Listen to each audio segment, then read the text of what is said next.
show on the 5th to 6th of March sees you launch your new book, A History of Carp Fishing Revisited. Now, you've already written A History of Carp Fishing in 1992. Why have you gone back to this particular topic? Well, the simple answer, Simon, is I thought I could do a better job. With the passage of time, I've had people contact me with more information. I've discovered more information myself, and there came a point where I thought I could make a substantial improvement on the original, and that caused me to start the process again. Okay, so what sort of time period are we looking at? Obviously, the origins of carp fishing up to, what, the 90s or the 80s? Yeah, I mean, the original book, it's difficult to decide a cut-off point, because, I mean, things don't just stop at a certain time. So the original book was really from the origins of carp fishing, and a little bit before that, you know, I mean, not just carp fishing, but the species itself, up until about the 60s, 60 stroke 1970, the beginning of the 70s. That was the first book. Anybody who's sort of read the first book or knows a bit about the sort of evolution of carp fishing will know that sort of the 60s really, carp fishing really took off and expanded. You're talking about the generation that came after the war. People who were born after the war were reaching, you know, in the 60s were reaching about 20 years old, 25 years old.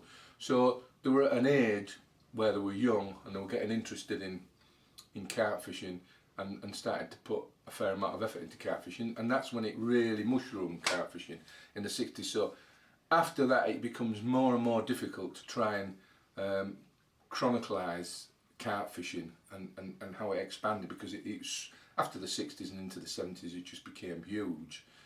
Okay, now us guys in the office have seen you jetting off to all different places, including overseas. How much research has actually been involved in this book? Jetting off sort of makes it sound rather exciting, which it wasn't. I mean, most of the research is quite boring, laborious work where you're sort of digging through old papers, archives, the internet. It's been quite exciting though, Kev, because you did yeah. go to the original Leany ponds overseas, didn't you? I've some of it, obviously is exciting. I mean, when I went to Czechoslovakia, it was very interesting. I went around some of the old carp farms that date back to sort of like the 1500s, 1400s.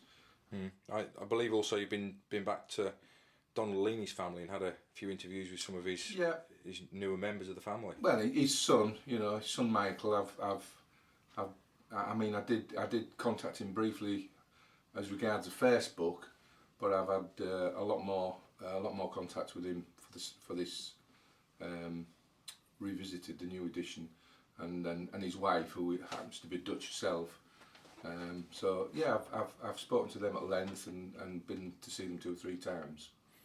Okay, so the big question is, have you uncovered anything groundbreaking within your research? Well, I mean, there's stuff in there about the hair rig, and when it was first used, when the first bait boats were used, which people might find surprising because they date back quite a long time. They date back much more previous, much earlier than what people may think. There's a lot of new stuff in there about the origins of the Leany carp, and that will perhaps, I mean, I know there's a lot of people who sort of think highly of the Leany carp.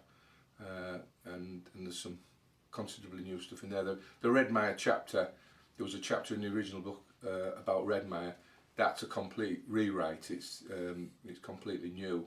Some of the chapters follow a similar sort of theme, and a lot of the text is the same.